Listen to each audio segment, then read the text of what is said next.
Bonjour à tous, amis freelance, super indep ou pas super indep d'ailleurs, puisque vous êtes très nombreux aujourd'hui.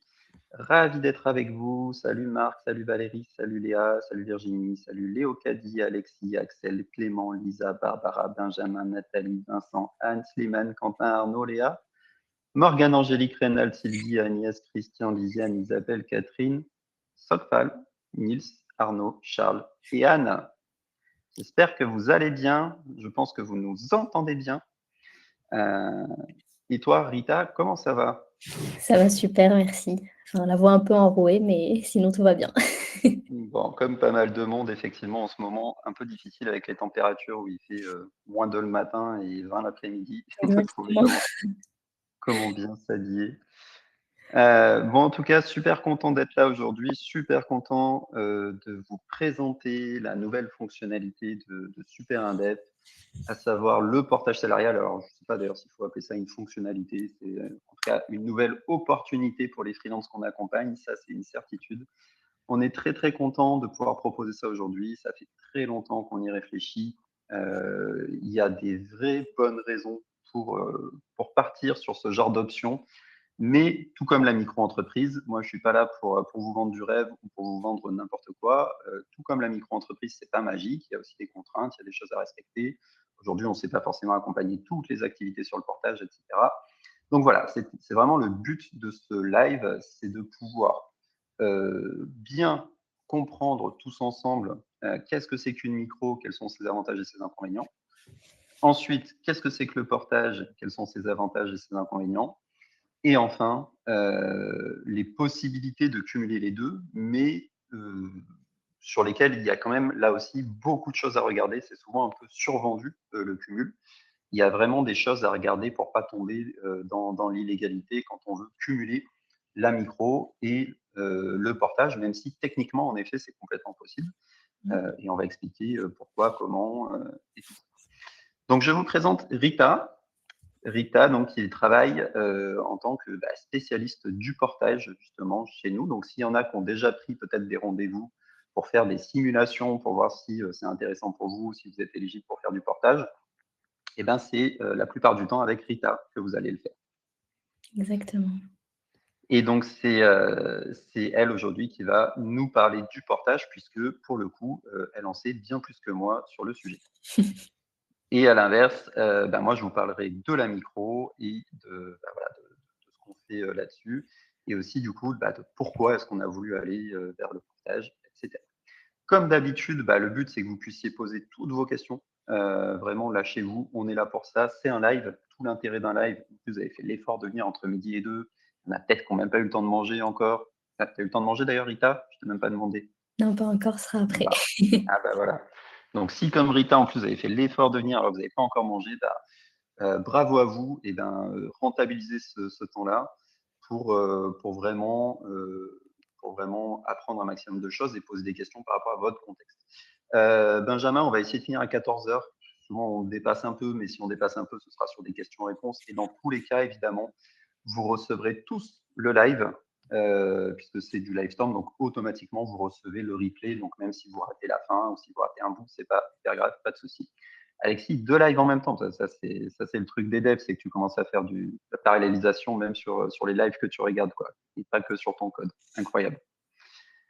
Bon, c'est parti en tout cas. Sans plus attendre, plongeons-nous dans la micro. Alors vous allez me dire, vous n'êtes pas venu pour ça. Oui, mais en fait, c'est hyper intéressant pour bien comprendre dans les cas où le portage peut être intéressant, il faut bien comprendre qu'est-ce que c'est que la micro, dans quel cas la micro peut être plus intéressante, et dans quel cas ça va valoir le coup justement d'en sortir éventuellement, notamment pour aller vers une option de portage. Et s'il y a un truc que je peux vous dire tout de suite, pourquoi est-ce qu'on a lancé du portage et pas pour l'instant, je ne sais pas, des EURL, des SASU ou des choses comme ça? Simplement parce que pour nous, après la micro, c'est ce qu'il y a de plus simple quand on veut entreprendre en freelance. Voilà, c'est aussi simple que ça. Et aujourd'hui, c'est la mission de Super Indep de proposer les solutions les plus simples pour entreprendre et pour entreprendre en freelance. Donc ça ne veut pas dire qu'on se refuse à tout prix de proposer des URL, des SASU, peut-être qu'on ira un jour, mais pour nous, c'était vraiment une. Oh, on l'a perdu. Il va déjà avoir un petit souci de connexion. Alors, non, c'est même pas un problème de connexion, c'est un problème de téléphone qui sonne Ah, et de micro Bluetooth, qui se branche automatiquement à mon téléphone. OK. Désolé. Bref, donc voilà, pour nous, c'était super important de proposer ça, mais donc très important de comprendre la micro avant ça. Virginie, si vous voulez le PDF, n'hésitez pas à m'envoyer un mail après emilien@superindep.fr. Je vous ferai suivre le PDF sans souci. Mais bon, vous allez voir que ce qui est intéressant, c'est surtout ce qu'on va dire. Euh, la micro, de base, je le répète souvent, c'est génial, j'adore ça. Ça a aidé plein de gens à se lancer, ça a motivé plein de gens à se lancer qui n'auraient peut-être pas fait si ça n'avait pas existé. Mais c'est pas magique pour autant. Il y a 3 choses à regarder quand vous créez une micro. Votre activité, parce que toutes les activités ne sont pas éligibles à la micro. En général, si c'est le cas, vous le savez vite, puisque de toute façon, on vous refuse la création. Vos frais, ça c'est beaucoup moins bien compris, mais quand vous avez, en fait, vous avez une déduction forfaitaire de vos frais qui fait que qui dit forfait dit ça peut être intéressant ou pas, suivant la situation, suivant votre métier, suivant votre activité. Donc, quand vous avez beaucoup de frais, typiquement si vous faites de l'achat-revente et que vous margez assez peu sur ce que vous vendez, ça ne va pas être intéressant. Et enfin, si vous n'avez pas forcément prévu de travailler tout seul. Moi, j'ai très souvent des questions du ah bah je voudrais m'associer avec machin et machin, comment je fais en micro? Eh ben tu peux pas. Voilà, la réponse. Enfin, tu peux, mais c'est juste pas du tout intéressant pour toi. De la même façon que si tu veux recruter ou même prendre un stagiaire en micro, c'est la merde. Voilà, je le dis aussi clairement que je le pense. Euh, donc la micro, c'est hyper simplifié. Et vous noterez que simplifié ne veut pas dire simple, mais c'est pas pour autant magique. Il y a des fois où ça va pas convenir, et notamment dans ces cas-là. Et donc on verra après que le portage peut régler un certain nombre de problèmes, notamment sur certaines activités et le problème des frais. Par contre, ça ne va pas régler le problème notamment du projet. Si vous voulez, si vous ne travaillez pas tout seul, en portage, ce ne sera pas possible. Évidemment, Rita en reparlera bien mieux que moi, mais le portage, c'est rien d'autre que du salariat, hein. Vous êtes concrètement salarié, sauf que bah, tout le jeu, justement, c'est d'essayer de vous apporter, on va dire, le plaisir du freelancing dans le côté choix d'émissions, rémunération plus élevée, etc., tout en vous apportant la sécurisation d'un CDI, notamment au niveau du chômage, etc. Donc, pourquoi la micro-entreprise a ce fonctionnement si spécial? Parce que c'est une entreprise individuelle avec 2 options, le micro-social et le micro-fiscal. Donc, qui dit entreprise individuelle dit vous êtes l'entreprise c'est vous. Le côté simplifié vient de là. Il n'y a pas de notion, justement, comme dans une URL ou une SASU, il n'y a pas de notion de personne morale, ce qui permet de simplifier grandement la paperasse et la comptabilité autour de ce statut. Mais du coup, cette simplification, vient avec le fait qu'on ne peut pas déduire au réel les frais, précisément parce qu'on n'a pas une comptabilité au réel. C'est-à-dire qu'on n'a pas besoin en fait de prendre toutes les entrées sorties de son compte bancaire et de dire ça va dans tel compte banque, enfin, ça va dans tel compte de résultat de ma comptabilité, etc. En gros, la comptabilité, c'est rien d'autre que classer toutes les entrées et sorties de votre entreprise dans des cases. Voilà, c'est ce que fait un comptable. Et un bilan comptable, c'est ça, c'est une liste de cases avec des chiffres en face, si on caricature. Et le principe, c'est de vous éviter ça quand vous êtes en micro. Ce qui revient d'ailleurs à dire que, en vérité, techniquement parlant, il n'y a pas de comptabilité à faire en micro-entreprise, précisément parce que vous n'avez pas de bilan et pas de liasse fiscale. Bon, par abus de langage, on parle souvent de comptabilité quand même quand on fait sa facturation, ses déclarations URSSAF, etc. Mais techniquement, si vous dites à un comptable que faire de la comptabilité, c'est faire des déclarations de chiffre d'affaires à l'URSSAF, il ne va pas être d'accord avec vous. Voilà. Techniquement parlant, c'est pas tout à fait vrai. Donc, micro-social, ça veut dire qu'on prend votre chiffre d'affaires brut, hors taxe, et on vous met un taux fixe dessus, donc les fameux 25,3, notamment que vous payez si vous êtes en prestation de service BNC, eh bien, ils viennent de là. On prend votre chiffre d'affaires brut, on se fout de vos frais, on prend juste votre chiffre d'affaires et on applique 25%. Donc c'est très différent de quand vous êtes en URL ou en SASU. Et il faut bien comprendre que si vous avez un bilan ou des liasses fiscales, c'est pas juste pour vous casser les pieds à faire de la comptabilité, c'est surtout parce qu'on a besoin de savoir combien vous gagnez pour vous imposer et pour vous taxer. Et du coup, là, en gros, l'État accepte de ne pas savoir précisément combien vous gagnez. Ils acceptent ce forfait, cette estimation. Ils prennent juste votre montant hors taxe encaissé. Effectivement, tu fais bien de le préciser, Christian, parce qu'il y en a beaucoup, beaucoup qui font l'erreur. C'est bien ce que vous avez encaissé. Et là-dessus, ils appliquent un taux fixe et c'est tout. Et donc, ils ne regardent pas votre niveau de frais et c'est pour cette raison-là que vous n'avez pas de frais déductibles. Et Slimane, effectivement, je peux tout de suite te répondre, non, vous n'avez pas le droit au chômage et pour le coup, en freelance, il n'y a aucun statut d'entreprise, d'entrepreneur, qui permet d'avoir droit au chômage. Même moi, aujourd'hui, qui suis chef de mon entreprise, je suis pourtant salarié de ma propre entreprise, mais comme je suis salarié avec un statut un peu particulier en tant que cofondateur, bah, en fait, même moi, aujourd'hui, j'ai pas le droit au chômage. Donc le chômage, en réalité, c'est que pour les salariés en France, d'où le fait que le portage salarial va pouvoir répondre à ce besoin-là. Et c'est ce dont on va parler après, Slimane. Donc, ce fameux calcul sur votre encaissé par l'URSSAF, c'est ce qu'on appelle le micro-social. Ça vous permet de cotiser pour la retraite, la santé, la famille, etc. Et vous avez aussi, en plus, bien sûr, votre impôt sur le revenu à payer. Mais là encore, vous pouvez rien me dire, mais comment ils font pour me faire payer de l'impôt sur le revenu s'ils ne savent pas combien je gagne? Eh bien, exactement selon le même principe, ils prennent votre chiffre d'affaires brut. Donc là aussi, dans votre déclaration de revenus, il faut bien mettre votre chiffre d'affaires brut. Ce n'est pas à vous d'appliquer le fameux abattement forfaitaire. Donc, si vous avez encaissé sur l'année 50 000 euros, vous mettez 50 000 euros. Et si sur cette année-là, vous avez fait prestation de service commercial, eh bien, eux vont appliquer automatiquement un abattement forfaitaire de 50%. Et donc, ils vont considérer que votre revenu net imposable, c'est 25 000 euros. Et peu importe quel est le montant réel de vos revenus.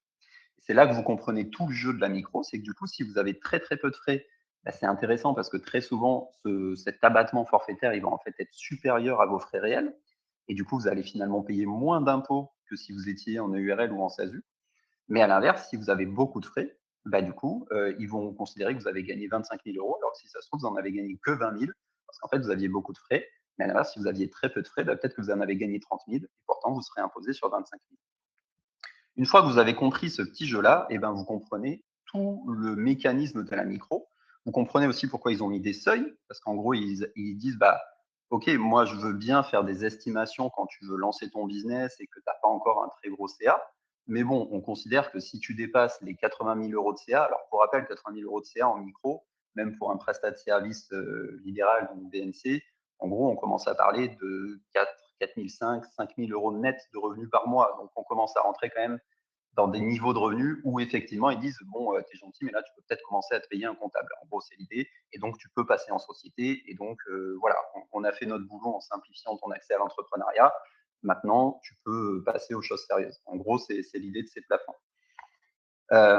Et donc, en effet, c'est entendable de dire, bah, quand mon activité se développe plus, OK, il faut que je justifie chaque ligne de mon compte bancaire.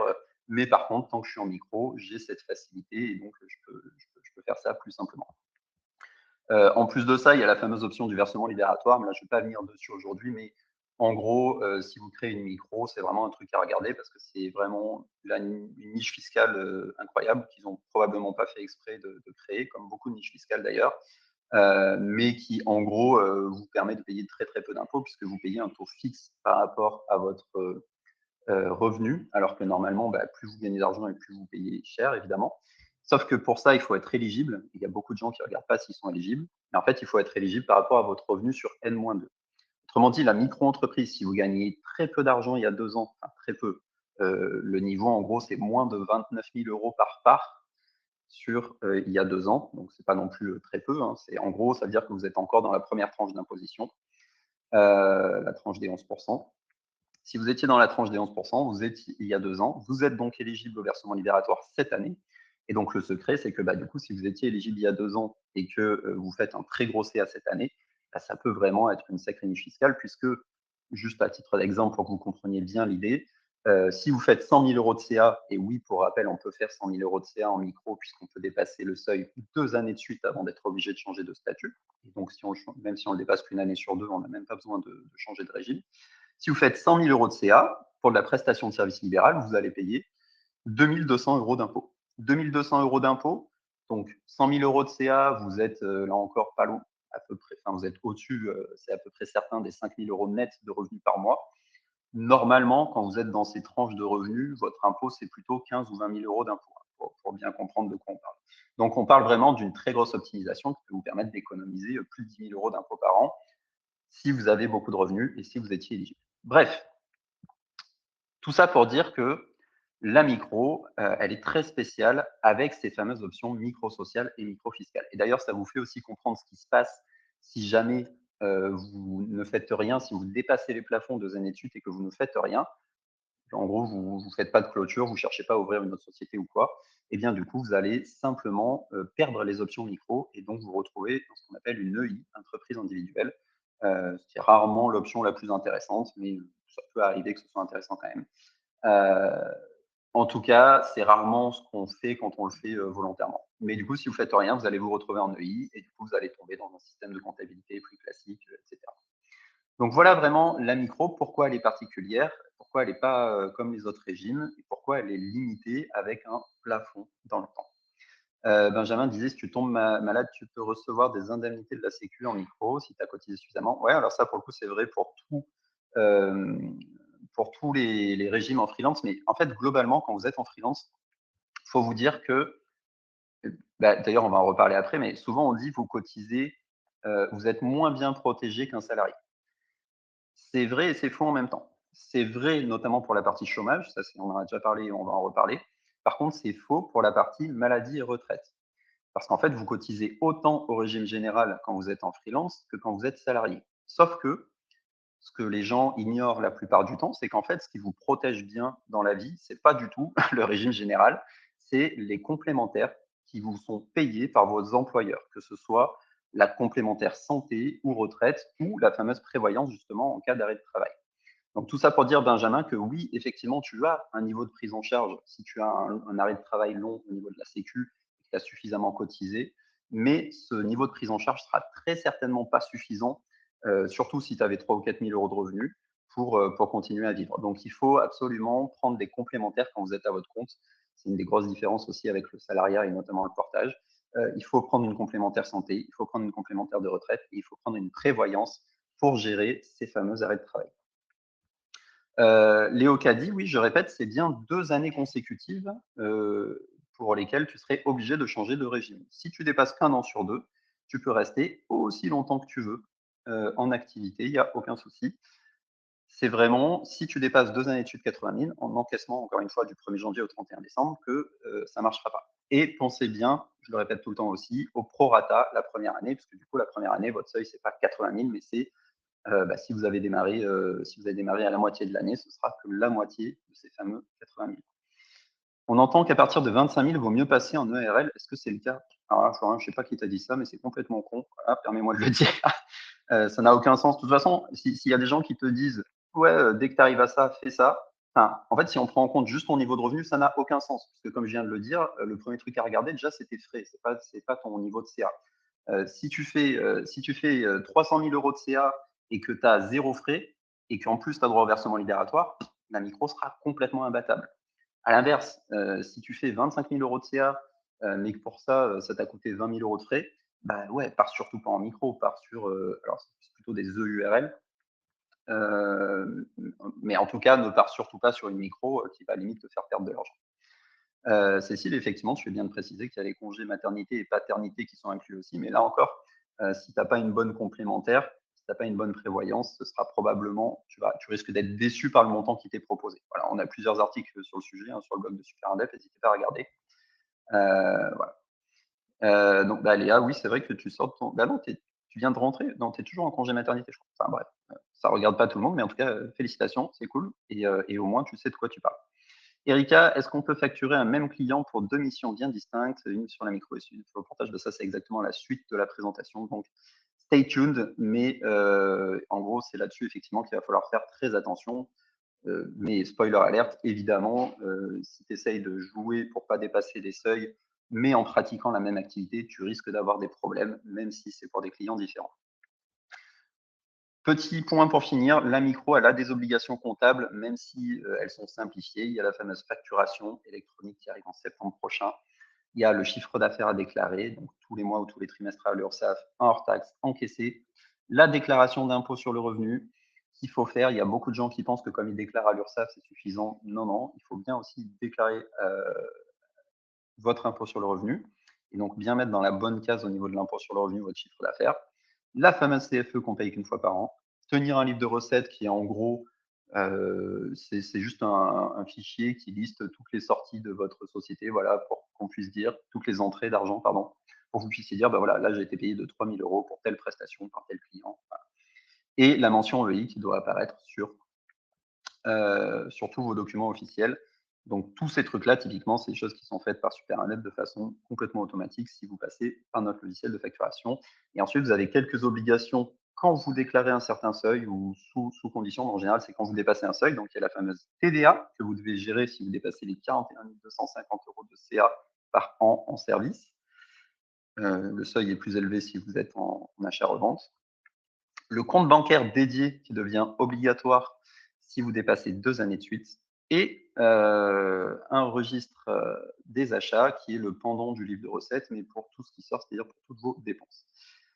C'est quoi la case sur la déclaration d'impôts? Eh bien, écoute, ça, on va en faire plein de lives qui arrivent là sur les impôts. Donc, n'hésite pas à t'y inscrire et tu auras toutes ces réponses-là. Parce qu'en gros, ça dépend de ton activité. Mais je te mets quand même le lien de l'article ici pour que tu ailles regarder. Mais voilà, en gros, en fonction de ton activité, tu as une case spécifique à remplir. Je fais rien au niveau des livres de recettes, SuperIndebt le gère. Oui, c'est ce que je disais, que ce soit livre de recettes, registre des achats, tout ça. La CFE aussi, on regarde, enfin tout ça, c'est géré par SuperIndebt. Et Alexis, tu fais bien de le rappeler parce qu'en plus, j'ai eu une discussion sur LinkedIn encore pas plus tard qu'hier à ce sujet-là. Attention, Malte, mais pas que, en fait, c'est toutes les plateformes. Hein, si vous passez par Cdiscount, etc., c'est pareil. Déclare, en fait, transmettre directement vos informations au fisc. Et en plus, ils font n'importe quoi, voilà, mais enfin, c'est qu'à moitié de leur faute. En gros, eux, ils transmettent ce qu'on leur demande, mais le fisc en fait n'importe quoi, voilà, si je caricature. Mais bref, en tout cas, ça déclenche des contrôles. Soyez bien conscients, enfin, ça c'est un truc à savoir quand même pour 2026, le taux de contrôle fiscal, notamment sur les auto-entrepreneurs, a juste explosé. Pour vous donner une idée, nous on est passé de à peu près 1 pour 1000 à peu près 10% sur notre base client. Voilà, c'est monstrueux. Alexis pourra vous en parler. C'est juste énorme le nombre de contrôles qu'ils font maintenant. Bref, c'est flagrant qu'ils cherchent de l'argent. Ils ont compris qu'avec l'IA, ils pouvaient remonter plein de trucs automatiquement. Et du coup, ils se privent pas pour le faire. Donc, ouais. Et pour rappel, ce que vous devez déclarer quand vous passez par une plateforme, notamment Malte, c'est pas seulement ce que vous encaissez, mais c'est bien ce qui a été facturé au client, même si Malte prend une part au passage. Catherine, en effet, c'est bien 10 000 € par an, comme te le dit Léa.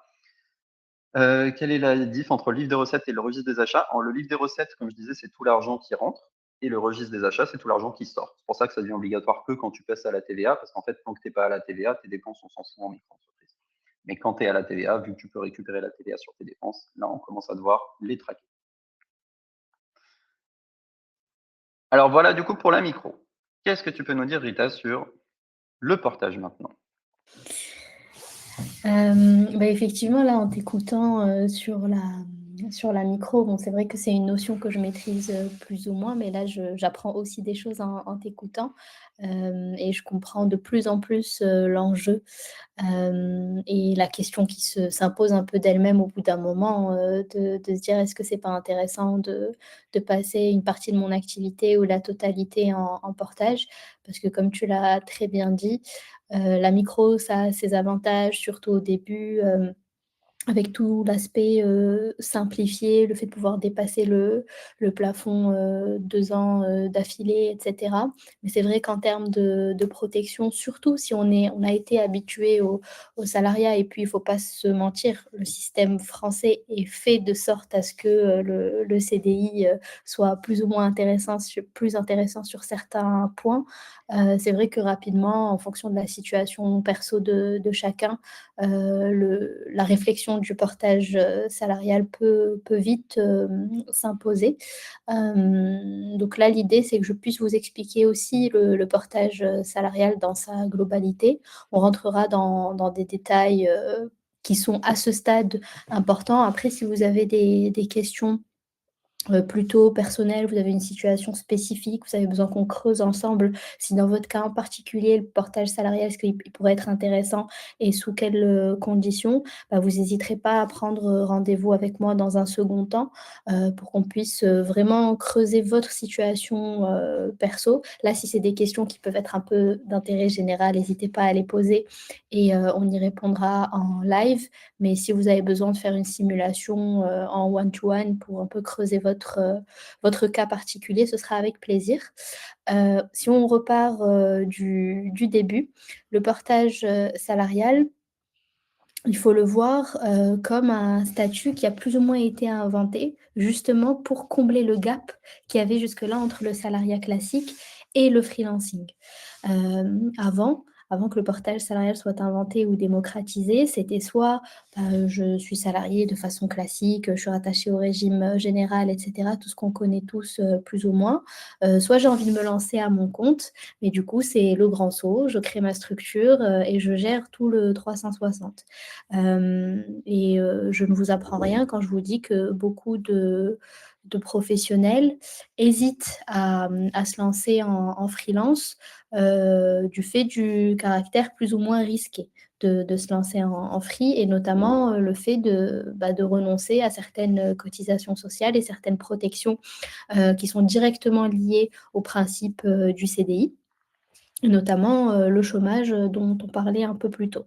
Donc le portage salarial, l'idée, c'est vraiment de venir piocher dans les 2 autres, statuts pour créer une sorte de solution hybride, de sorte à ce que sur le papier, vous êtes, salarié puisque vous signez un contrat de travail, ça s'appelle un CDI de portage, salarial, mais dans les faits, vous êtes indépendant.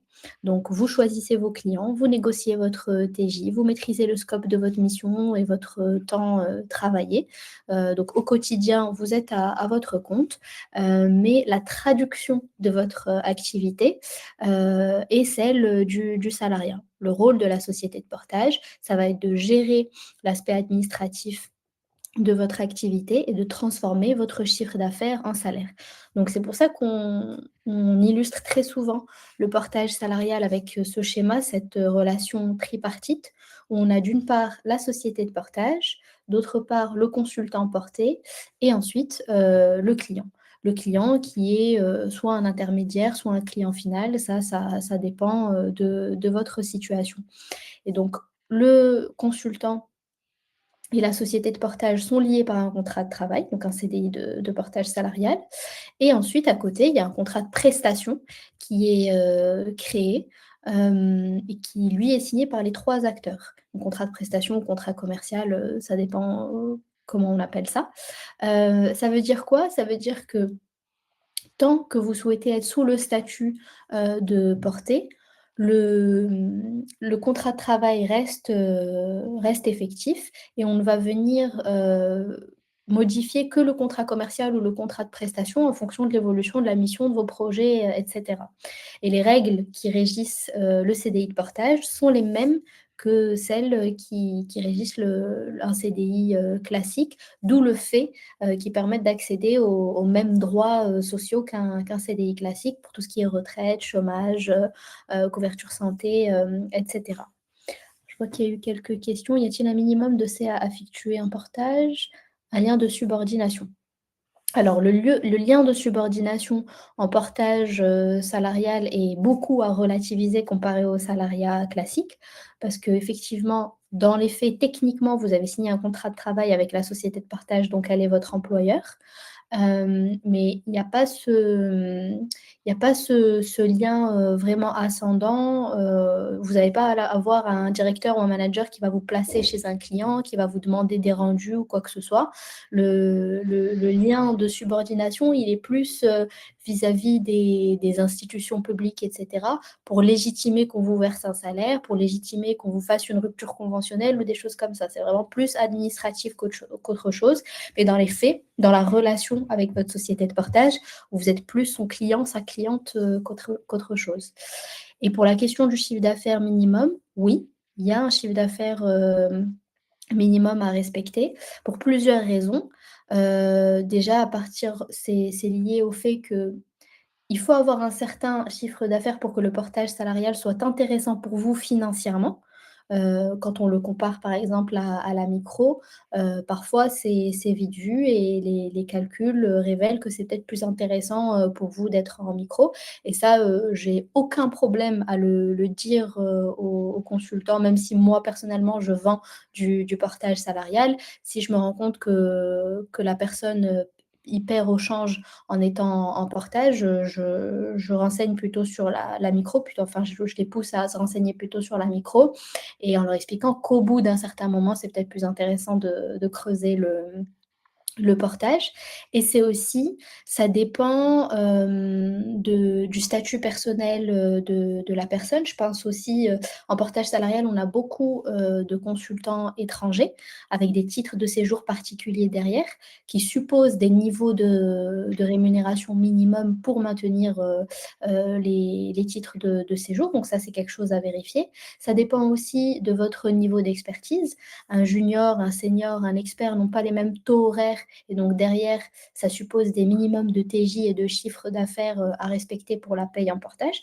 Il y a pas mal de petits paramètres comme ça, mais ça, c'est typiquement des choses, qu'on pourra voir, ensemble de façon personnalisée pendant C'est les le but rendez-vous. des simulations, ouais, exactement. Et clairement, Valérie, Super Indep, évidemment, te demandera jamais aucun. Enfin, tu vois, le lien de subordination, il est très relatif. On va jamais te demander aucun compte, évidemment.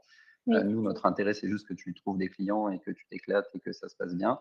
Et pour le CA, effectivement, c'est plus un problème technique. Parce qu'en fait, comme tu l'imagines, même moi, je sais pas, chez Super Indep aujourd'hui, j'ai pas le droit de recruter quelqu'un et de le payer zéro, en fait. C'est aussi simple que ça. Il y a des conventions en France qui t'interdisent de payer un salarié zéro. Je sais, c'est scandaleux, mais voilà. Et donc, en lien avec ça, et bah, du coup, effectivement, si tu n'as pas de CA ça, ou un CA trop faible, bah, du coup, ça ne va pas être possible parce qu'en fait, on ne va pas respecter les conventions qui forcent quand même un salaire minimum. Comme vous le savez, il y a un salaire minimum en France. Et donc, voilà, c'est pour ça qu'il faut que ça ait du sens. Et c'est d'ailleurs une des raisons pour laquelle ça exclut de fait certaines activités. Et là, on voit justement une des premières limites du portage par rapport à la micro. La micro, si vous ne touchez, si vous si vous ne touchez rien, vous ne payez rien. Là, en tant que salarié, en gros, en tant que porté, vous êtes plus ou moins obligé de rentrer du chiffre. Alors, modulo ce qu'on a dit, en fait, mais en gros, c'est plutôt en prévision de mission assez longue, quoi. Voilà. Si vous avez un coup une mission qui rentre une semaine et la semaine suivante, vous n'avez rien, ça peut être compliqué. oui. Mais et Slimane, oui, oui, on a bien droit au chômage, c'est ce qu'on a répété. Euh, et voilà. Et du coup, Erika, je pense que ça répond aussi un peu à ta question.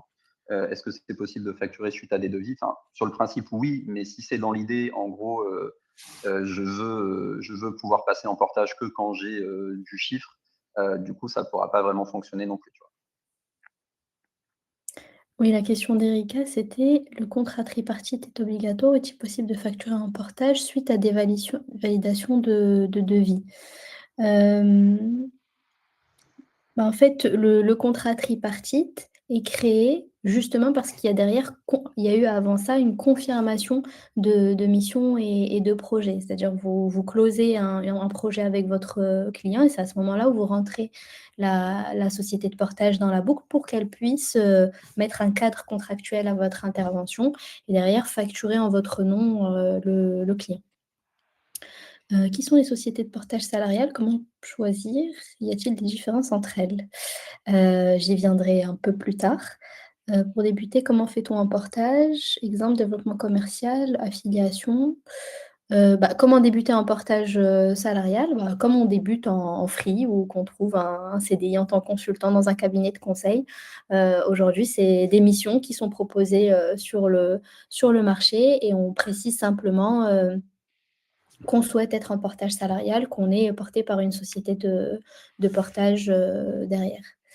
Quelle est la commission prise par la société de portage salarial? Un pourcentage. Oui, la société de portage, elle se rémunère par ce qu'on appelle des frais de gestion. Donc c'est un pourcentage, du chiffre d'affaires que vous payez pour, ces services et en l'occurrence chez Super Indep, on est à 5. Donc c'est typiquement, l'un des éléments que je vous présente, en rendez-vous de simulation et on se fait, une projection, de salaire avec, le CA, vos frais, la com de la société, ce que vous cotisez pour que vous vous rendiez compte concrètement, bah, qu'est-ce qui se passe entre le CA que j'ai facturé, ce qui me revient, dans la poche et qu'est-ce qui est déduit et où va mon argent. À partir de quel CA mensuel peut-on faire du portage? Bah, c'est ce que je disais tout à l'heure. Il y a pas de règle, Ça pour dépend de ton activité, Slimane, ça. ouais. Tu peux De prendre rendez-vous et faire une l'activité. simulation. C'est ça, de ton activité, de ta situation, personnelle, de ton niveau d'expérience, et cetera. Donc, ça typiquement, c'est un sujet qu'on devrait plutôt, voir en rendez-vous, personnalisé. Mais pour te donner une idée quand même, Slimane, l'idée c'est plutôt effectivement avoir, quand la micro ne va plus être adaptée et en général, si tu es, je sais pas, on va dire entre 30 et 50 000 € de CA, bon, la micro est probablement une meilleure option. Mais quand tu vas commencer à dépasser ces CA-là et au cas par cas, voilà, sur différentes options ou si vraiment le chômage est important pour toi et cetera, là, ça va pouvoir commencer à être, intéressant. Mmh. Et pour le lien, pour faire la simulation, je te remets le lien ici, Slimane, je l'avais mis un petit peu plus haut. Isabelle avait une bonne question. Est-ce que pour le client, ça change quelque chose? Non, c'est même souvent plus simple pour le client, que le consultant soit via une société de portage, plutôt que par son compte. Là, tout de suite, ce qui me vient à l'esprit, c'est, toutes les notions, de risque de dépendance économique ou de choses comme ça. Parfois, ça peut être, compliqué, voire interdit pour certains clients de contractualiser en direct avec, des indépendants et le fait que la personne soit en portage salarial, bah, par définition, elle est salariée d'une société, donc il n'y a aucun risque pour le client que lui soit réclamée une requalification en CDI ou quoi que ce soit. Donc, c'est ce qui explique aussi pourquoi, dans la majorité de vos interventions, vous avez un intermédiaire, que ce soit un cabinet de conseil, une plateforme et cetera. Le rôle, c'est qu'il fasse un peu pare-feu entre vous en tant qu'indépendant et le client parce que quand il y a un lien direct, si au final, dans les faits, vous avez le même quotidien qu'un salarié qui est en CDI en direct chez ce client et cetera, sauf que vous, vous êtes externe, donc par définition, dans une situation un peu plus précaire dans le sens où, bah, le client peut vous lâcher, du jour au lendemain, enfin, en fonction des préavis, il y a un risque de demande de requalification en CDI. C'est pour ça que généralement les grands comptes, sont très frileux de contractualiser en direct avec, des indépendants. Donc ça peut être, très rassurant pour un client que vous soyez plutôt en portage puisque vous êtes salarié de la société et vous ne pouvez pas le mettre en risque. Du coup, il faut majorer nos factures du pourcentage prélevé par la société de portage. Il faut prendre en compte le pourcentage, dans le tarif, négocié avec C'est le c'est- client. c'est exactement à ça que servent les simulations hein, avec Rita. Comme ça, vous regardez justement en gros quel TJM il faudrait mettre pour que ce soit intéressant, etc. Mais dans l'idée, oui, après, c'est toujours dur à comparer parce que, encore une fois, tu vois, par exemple, si tu compares juste ton net que tu pourrais avoir en micro ou que tu pourrais avoir en portage, bah, la plupart du temps, la micro va gagner puisque de toute façon, tu payes moins de charges et que tu n'as pas le droit au chômage.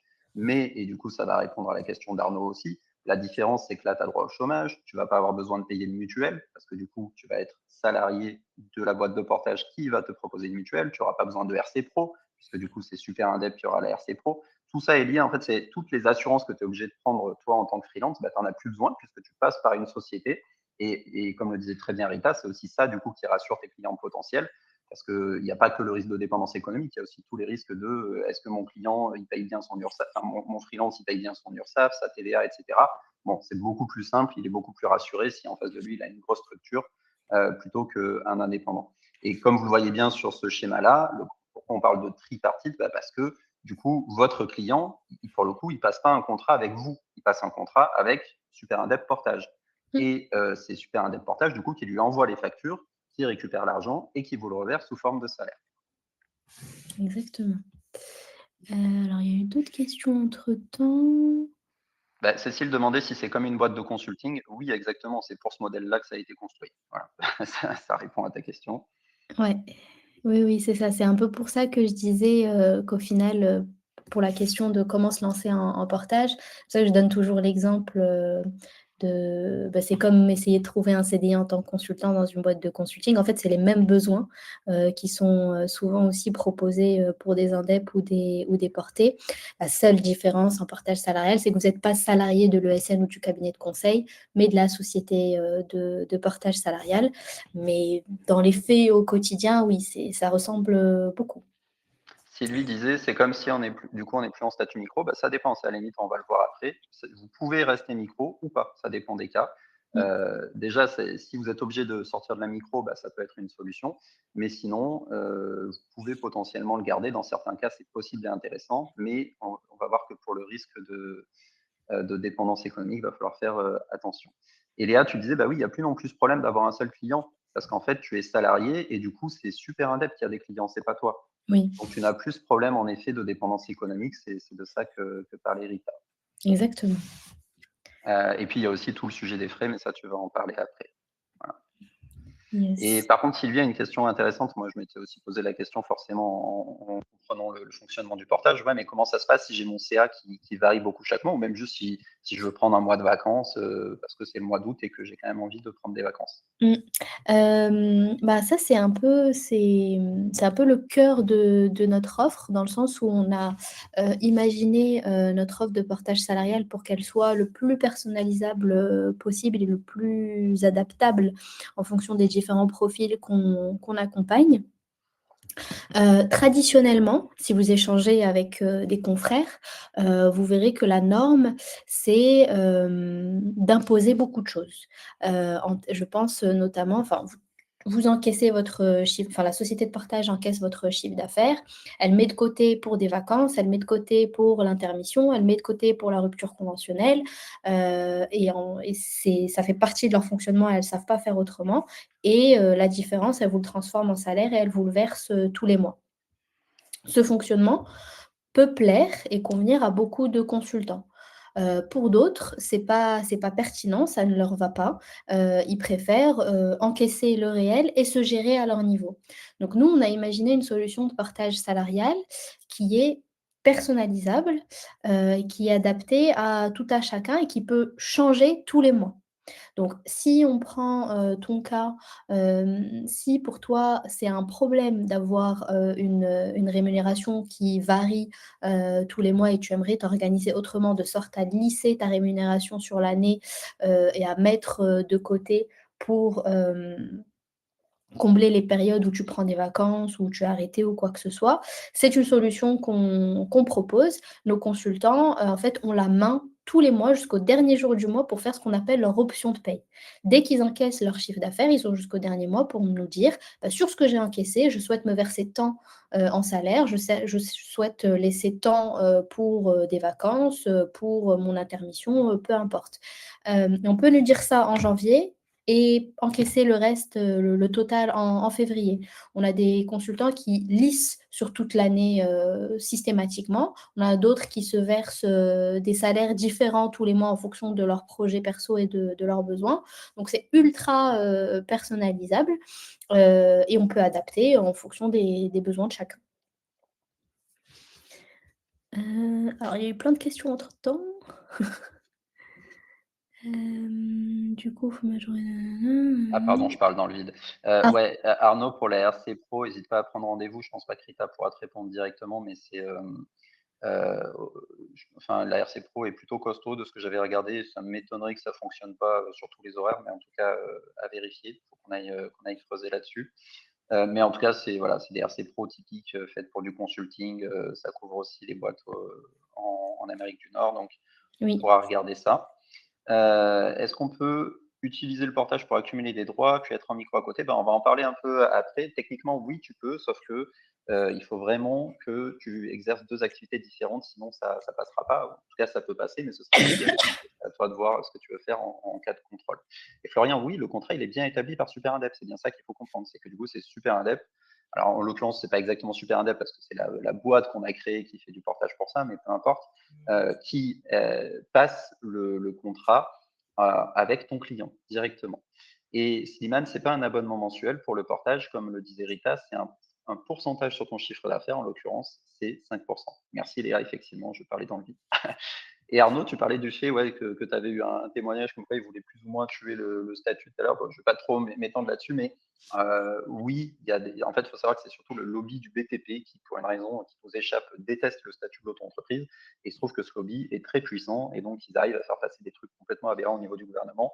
Mais, il y a aussi des gens, très qualifiés et qui ont des chiffres, à l'appui, et notamment tous ceux qui ont créé le régime et qui disent: «Mais les gars, vous vous rendez compte quand même que maintenant il y a 3 millions de micro-entrepreneurs, enfin si le régime ne marchait pas, si c'était un problème pour l'économie française, je pense qu'on s'en serait rendu compte». Mais bref, donc j'ai quand même bon espoir qu'il tue pas le statut, mais tu as raison, il y a des gens malheureusement qui voudraient le voir disparaître. Heureusement pour nous, c'est pas tant des gens au gouvernement que des lobbies, qu'on entend plus ou moins, suivant les périodes. Alors pour ce qui est des avantages du portage, bon, on en a cité, quelques-uns de par l'introduction et par vos questions. Mais ce qu'il faut avoir en tête, c'est comme je disais tout à l'heure, le but du portage, salarial, c'est de simplifier un maximum le fait d'être indépendant. Donc l'idée, c'est de ne pas avoir de structure à créer, de ne pas avoir de compta à faire, et de tout déléguer, à la société, que vous choisissez. En termes de démarrage, on le sait très bien, généralement vos clients, vous donnent un go, jeudi pour démarrer lundi. Ça, il y a pas de problème, on est super réactifs, tout se fait de façon dématérialisée en termes de contrat et cetera. Donc, si vous avez besoin d'un cadre à mettre en place, rapidement, on saura y répondre. Comme je disais aussi, le but du portage salarial, c'est que vous ayez un minimum de choses à faire, administrativement parlant. Si aujourd'hui vous êtes indépendant en freelance, bah, ce sera que moins en portage salarial parce que concrètement, tout ce qu'il y a à faire en portage, c'est remplir mon compte rendu d'activité, générer mes notes de frais et choisir mon option de paye, si je veux faire autre chose que transformer le max, en salaire.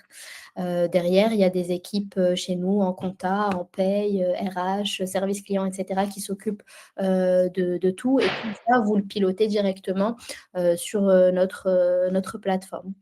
Comme je le disais aussi tout à l'heure, un avantage non négligeable du portage salarial, c'est que vous signez un CDI de portage, salarial, ce qui permet de générer des fiches de paye. Donc on a dans le CDI tout ce qui est avantage social, on en parlait tout à l'heure, mais c'est aussi des documents, des justificatifs, un contrat de travail, des fiches de paye et ça peut parfois intéresser des indépendants comme vous qui ont des démarches, personnelles à la banque, aux administrations et cetera. Tous ceux qui ont déjà cherché un appartement voient très bien de quoi tu parles. Exactement. Je voulais le dire sans dire le mot appartement parce qu'on ne veut pas non plus, vous assurer que c'est pas parce que vous êtes en partage salarial et vos fiches de paye que, vous pourrez, acheter ou avoir un prêt. Mais la réalité, c'est qu'aujourd'hui, le portage salarial est de plus en plus connu. Donc les banques maîtrisent de plus en plus le sujet et les conseillers aussi. Parfois, c'est vrai, c'est plus facile, d'avancer sur un tel projet un portage salarial plutôt qu'avec, des bilans en tant que freelance.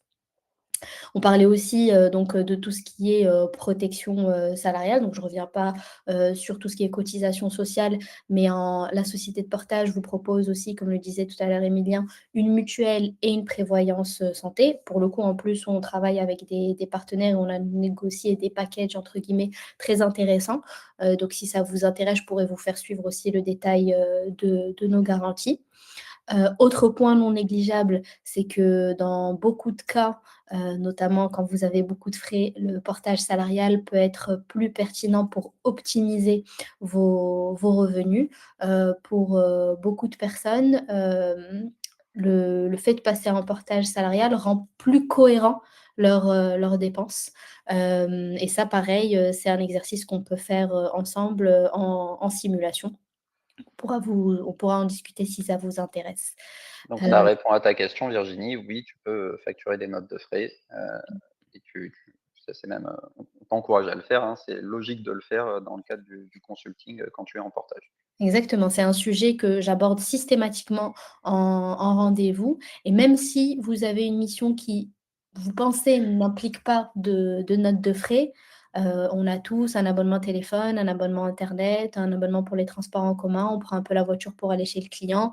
Il y a toujours, quelques trucs à optimiser et sur l'année cumulée chaque mois, ça peut faire une petite différence en net non négligeable. Donc ça vaut toujours la peine de prendre la peine de le faire. Et comme je disais aussi en introduction, on parle de CDI, on parle de contrat de travail, on parle de salariat et cetera, mais il faut bien garder en tête que le portage salarial, c'est un statut d'indépendant. Donc on revient sur, la question de la subordination. Vous restez libre, vous restez autonome, vous restez propriétaire de vos clients et de vos missions. C'est le portage salarial, c'est simplement un statut, écrit, un statut, théorique dans votre contrat de travail, mais dans les faits, vous continuez à négocier vos missions, vos TJ et cetera, et la société de portage ne rentre dans la boucle que pour contractualiser avec votre, prospect, et gérer, les allers-retours administratifs pour que vous n'en ayez pas la charge. Alors il y a eu quelques questions. Ouais, alors Gilles, je peux répondre pour la propre firme. Le truc, c'est qu'en propre firme, on a regardé, notamment si tu es chez TPF, on a regardé avec Oz en fait ce qui était faisable en termes de portage, mais c'est très très compliqué parce que la plupart des propres firmes en fait refusent si c'est pas le trader qui est directement inscrit. Donc pour l'instant, on ne prend pas les activités de propre firme. Par contre, effectivement, tu pourrais faire l'inverse. Tu pourrais avoir une activité de propre firme sur ta micro et une autre activité en portage. Et dans ce cas-là, oui, les deux sont compatibles. On va en parler après. Sylvie demandait, quand on parle de chômage, c'est-à-dire, est-ce que c'est si on arrête son activité? Heu, Est-ce que tu as un cas d'exemple concret justement de dans quel cas je vais toucher le chômage si j'ai pris l'option du portage? Oui, bien sûr. Alors, en portage salarial, tant que vous êtes en mission et que vous facturez et que vous versez un salaire, vous cotisez au chômage. La situation la plus, classique, c'est, j'ai fait quelques mois en portage. Imaginons, j'ai fait 1 an. Au bout d'1 an, le client me dit: «Je te renouvelle pas, la mission s'arrête, le mois prochain». Les conditions d'accès au chômage sont exactement les mêmes que celles en salariat. Donc il faut avoir travaillé suffisamment longtemps pour avoir, créé ou recréé des droits. Et il faut que la méthode de sortie du contrat de travail, permette derrière une inscription à France Travail. Donc il faut avoir travaillé au moins 6 mois, mais ça dépend aussi évidemment de votre historique, avant ce contrat. Et la méthode de sortie, il ne faut pas qu'elle soit à l'initiative du consultant, du salarié. Donc c'est soit une rupture de période d'essai à l'initiative de la société de portage. Si demain votre mission elle s'arrête, que vous avez besoin de sortir du contrat et que vous êtes toujours en période d'essai, on vous fera une rupture à notre initiative. C'est votre droit, ça fait partie du portage salarial, donc on ne vous embêtera pas sur ce point. Si vous n'êtes plus en période d'essai, la seule méthode, qui reste, c'est la rupture conventionnelle. Or, la rupture conventionnelle, il y a une petite nuance à avoir en tête, en portage salarial. Je ne sais pas si certains d'entre vous ont déjà bénéficié d'une rupture co. Mais en France, la rupture co doit toujours s'accompagner d'une indemnité obligatoire. C'est d'ailleurs plus ou moins pour ça que c'est difficile d'en avoir en France, une rupture co, parce qu'elle coûte de l'argent à l'employeur et qu'il doit vous indemniser en fonction de vos 12 derniers salaires, de votre ancienneté, et cetera. La grosse nuance en portage, c'est qu'en portage salarial, tout ce que vous percevez n'est qu'une transformation, une traduction de votre chiffre d'affaires, y compris l'indemnité de la rupture conventionnelle. Concrètement, ça veut dire que si demain, vous pensez avoir besoin d'une rupture co en portage salarial un jour, il faut anticiper ce besoin, mettre du chiffre d'affaires de côté. Comme ça, le jour où vous avez besoin d'une rupture co, vous avez épargné du CA de sorte à vous verser l'indemnité correspondante. C'est la seule condition qu'on vérifiera de notre côté si demain vous avez besoin d'une RC. Quand je dis mettre de côté, il ne faut pas s'affoler, c'est pas des montants, faut pas mettre 20 de CA de côté, pour pouvoir se payer une RC, c'est moins de 5, c'est entre 2 et 4. Donc il suffit juste d'y penser, d'où l'intérêt de l'option de paye, dont je parle depuis le début et le fait de pouvoir gérer sa paye, tous les mois. Si tous les mois je pense à laisser un petit pourcentage, de côté, le jour où ma mission elle s'arrête, je suis plus en période d'essai et je veux m'inscrire au chômage, je sollicite ma société de portage. Ma société de portage va aller voir sur le site, public combien elle est censée me verser en fonction de mon ancienneté et mes derniers salaires. Elle sait que pour me verser tant, il faut qu'il y ait tant de CA de côté. Elle vérifie ce qu'il y a sur votre compte. Si c'est suffisant, on enclenche la rupture conventionnelle. Et j'insiste sur ce point parce qu'on est vachement arrangeant sur ce point, sur les méthodes de sortie, que ce soit la rupture de période d'essai ou la rupture conventionnelle. Il y a beaucoup de confrères qui vous diront oui, oui, oui, en simulation, mais le jour où vous voudrez sortir, ils vous diront bah, tu démissionnes parce qu'ils ne veulent pas s'embêter avec toute l'admin que ça suppose. Nous, la structure sur laquelle on a domicilié tout ça, fait ça depuis 20 ans. Donc une rupture co de plus ou de moins, ça nous fait absolument pas peur. Donc on vous prévient juste des conditions qu'il faut respecter pour pouvoir en bénéficier. Mais si c'est le cas, on lancera une RC sans problème. Et ça, c'est juste pour rebondir, donc à la fois sur ce que tu viens de dire et sur la question qu'avait Léa tout à l'heure, par rapport à comment comparer des sociétés de portage. En vérité, c'est très difficile parce qu'elles font toutes beaucoup de promesses, mais en fait, tant que tu rentres pas dans le dur et que tu as pas bossé pour elles ou que tu as pas creusé, c'est très difficile de voir des nuances mais les nuances, elles se situent à ces niveaux-là, en fait. Tu vois, Mmh. par exemple, pour ne pas les citer, des boîtes comme vont être très agressives sur le marketing et cetera. Bah, en général, c'est sur ce genre de choses derrière que tu vas te faire rattraper. Ça va être compliqué le jour où tu vas avoir une rupture co. Ils vont rajouter des petits frais à droite à gauche qui n'étaient pas annoncés, qui font qu'en fait c'était plus cher. Et puis tu vois que c'est à partir de 99 euros, mais au final tu payes 150 euros par mois, tu sais pas exactement pourquoi. Voilà, c'est typiquement ce genre de choses. Et nous, bah, pour ceux qui connaissent Super Indep, évidemment, le but c'est de proposer quelque chose de très clair, très transparent et très qualitatif, comme on l'a toujours fait pour nos clients. Et donc c'est aussi ce qu'on va faire avec le portage. Donc voilà, nous effectivement c'est 5%, mais derrière il n'y aura aucune mauvaise surprise, tout sera hyper carré, tout sera hyper légal aussi. Je reviendrai un peu dessus après parce que c'est vraiment un cadre, comme vous l'avez vu, où on est quand même à la limite. Hein. Concrètement, on joue avec la loi pour essayer de faire passer du freelancing sur du salariat, si je caricature un peu. Donc, ça nécessite quand même d'être extrêmement carré et précis dans tout ce qu'on fait. C'est très important. Donc Benjamin, oui, je sais, bah, effectivement, ce serait bien qu'on accélère un petit peu, mais en gros, on a fait le tour. Hein. C'est-à-dire qu'une fois que tu as ce comparatif-là en tête, après, il y a le sujet éventuellement cumul des deux, donc tu pourras voir en replay, mais qui est pas un si gros sujet que ça, comme tu vas voir. En gros, l'idée, c'est plutôt d'éviter, même s'il y a quelques cas à la marge, ça pourrait être intéressant de cumuler les deux. Mais effectivement, on a plutôt fait le tour. Et Slimane, pour répondre à tes questions, non, pour le coup, traiteur dans la restauration, ça ne marchera pas. En portage, ça va être trop compliqué, tu vas avoir trop de clients à gérer, etc. Mais effectivement, on peut avancer un petit peu et puis on va répondre après aux autres questions un peu plus à la fin. De toute façon, il y a aussi un temps prévu à la fin. Donc, pour comparer les deux, du coup, le principal intérêt du portage, notamment, c'est si vous voulez garder ce même niveau de simplicité, mais que vous avez éclaté les plafonds de la micro. Voilà, dans ce cas-là, c'est très certainement une très bonne option pour vous. Il y a la fameuse déduction des frais. Donc, si vous êtes dans une activité où, je sais pas, vous êtes obligé de vous déplacer souvent, vous avez votre client qui est un peu loin, vous avez besoin de prendre le train ou aller à l'étranger, je ne sais quoi, bah là, pour le coup, ça peut vraiment être une option intéressante aussi. Le fameux droit au chômage, je pense qu'on en a suffisamment parlé. Encore moins de paperasse, c'est aussi pour ça qu'il nous tient à cœur ce statut en micro. En fait, il n'y a pas beaucoup de statuts en freelance qui sont encore plus simples que la micro, mais s'il y en a au moins un, bah, c'est le portage, parce qu'effectivement, pour vous, ça fait encore moins de paperasse. Pour nous, ça en fait beaucoup plus, mais bon, c'est aussi pour ça qu'on fait payer le service. En revanche, c'est limité aux activités de service, comme on l'a vu. Typiquement, j'ai vu qu'il y avait Alexis tout à l'heure dans le chat qui est développeur. Et bah, typiquement, quand vous êtes développeur, c'est hyper adapté parce que en général, vous facturez au TJ, vous avez des missions plutôt longues. Voilà, vous êtes exactement dans la cible et vous avez une activité BNC. Par contre, bah, voilà, comme Slimane, effectivement, si vous êtes traiteur en restauration, qu'en plus vous avez des clients particuliers, etc., là, ça ne pourra pas fonctionner, c'est à peu près certain. Si on regarde vraiment le net, encore une fois, et surtout si vous avez droit au versement libératoire, en micro, pour le coup, vous gagnerez plus, soyons clairs. Vous pouvez gagner plus en micro qu'en portage. Mais, encore une fois, ben, on ne compare pas les mêmes choses. Vous avez inclus dans le portage la mutuelle, la santé, la retraite, vous avez le fameux droit au chômage, etc. Mais c'est pour ça qu'en général, quand on a un peu moins de CA, la micro va quand même rester plus intéressante parce que vous avez un plus haut net à la fin et vous pouvez un petit peu plus piloter votre activité. Alors que quand vous commencez à rentrer dans des CA un peu plus hauts, voilà, en gros au-dessus de 60 000 euros par an, même si encore une fois au cas par cas, ça peut être même un peu moins. Là, ça commence à être vraiment intéressant de calculer plutôt un pourcentage fixe qui est toujours le même. En plus, si vous savez que c'est 5%, bah, de toute façon, vous n'avez pas de mauvaises nouvelles. Comme on le disait tout à l'heure, effectivement, vous pouvez même le reporter directement dans la négociation de vos TJ.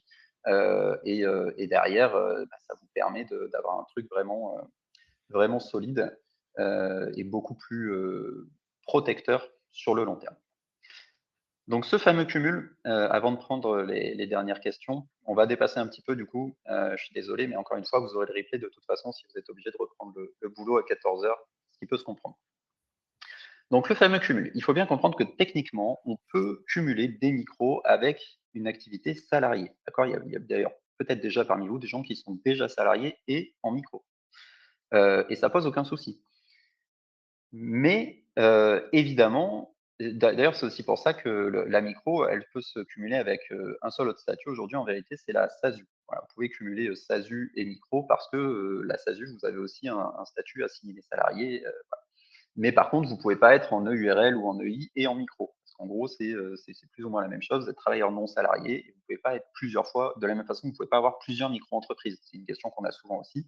Est-ce que je peux avoir plusieurs micro-entreprises? Non. Vous pouvez avoir une micro-entreprise qui a autant d'activités que vous voulez, mais vous ne pouvez pas avoir plusieurs micro-entreprises, c'est pas possible. Donc, vous pouvez cumuler les deux. Techniquement parlant, il n'y a aucun souci. Ça bloquera nulle part. Si vous êtes en portage et que vous lancez votre micro, ou si vous êtes déjà en micro et que vous lancez votre portage, ça va fonctionner.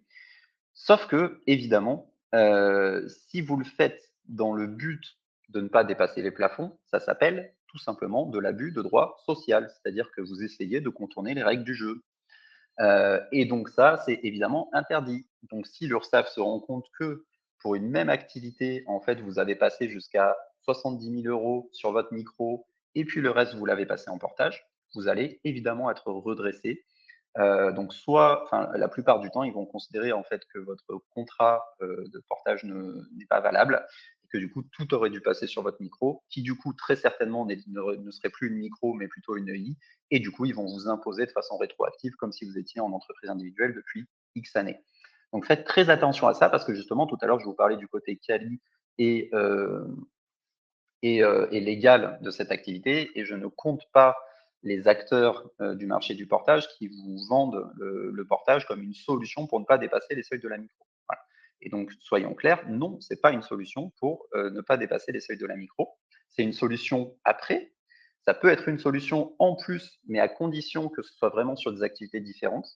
Le cas assez typique quand on fait du consulting, c'est la formation. Voilà, pour des gens qui font du consulting, c'est assez courant de devoir aussi faire de la formation au bout d'un moment. Et là, pour le coup, on est souvent sur deux activités effectivement qui peuvent être très différentes. Vous pouvez avoir une activité de consulting pure. Voilà, on a parlé du dev, mais je sais pas, ça pourrait être du marketing, du design, peu importe. Et vous pouvez avoir une activité de formation par ailleurs. Et ben, l'activité de consulting, vous pouvez la passer en portage, et l'activité de formation, vous la gardez sur votre micro. Comme ça, en plus, vous avez l'organisme de formation, c'est vraiment votre micro, etc. Là, dans ce cas-là, ça peut être complètement OK. Et pour le coup, même si c'est pour les mêmes clients, c'est pas forcément problématique, même si c'est pas idéal. Mais en gros, il vaut mieux avoir deux activités très clairement différentes pour un même client, plutôt qu'avoir une activité identique, mais avoir deux clients différents et se dire que ça va passer parce que c'est pas les mêmes clients. Parce que c'est pas vrai. Si vous faites du dev exactement de la même façon, avec en vendant votre temps au TJ, et que vous en faites un en portage et l'autre en micro, c'est clairement pas légal. Donc voilà, faites très attention à ça, et les risques de redressement sont très importants, et comme je vous l'ai dit, en plus, en ce moment, ils regardent de très près tout ça, hein. Ils cherchent de l'argent, et d'ailleurs, ouais, c'était là-dessus aussi que je voulais rebondir tout à l'heure. Tu dis ils veulent tuer le régime de la micro. Ça peut aussi donner cette impression-là, mais non, en fait, ce qu'ils veulent, c'est de l'argent, hein, ni plus ni moins. Voilà, ils sont dans la merde, et donc ils cherchent de l'argent un peu partout, et donc ils grattent de très près, notamment les entrepreneurs, et en particulier les auto-entrepreneurs. Mais pas que, enfin, ils cherchent de l'argent partout. On voit bien, ils baissent les aides, ils augmentent les cotisations, enfin voilà, tout va dans ce sens-là. Euh, Ensuite, donc, il faut faire attention aux clauses d'exclusivité. Il y a aussi ce problème de non-concurrence, c'est-à-dire que, comme vous le savez, peut-être si vous êtes déjà salarié en micro, en fait, vous n'avez pas le droit de concurrencer. Dans tous les contrats de CDI, il y a une clause de non-concurrence. En gros, vous n'avez pas le droit de concurrencer votre employeur. Ça fait partie du contrat de travail. Donc forcément, si vous êtes encore une fois freelance en design, en portage, et qu'à côté vous avez une activité de micro en design, bah, même si c'est pour des clients différents, clairement vous faites concurrence. Ça ne peut pas marcher. Donc cette clause-là, en fait, elle va pas fonctionner si vous avez les mêmes activités sur vos deux structures.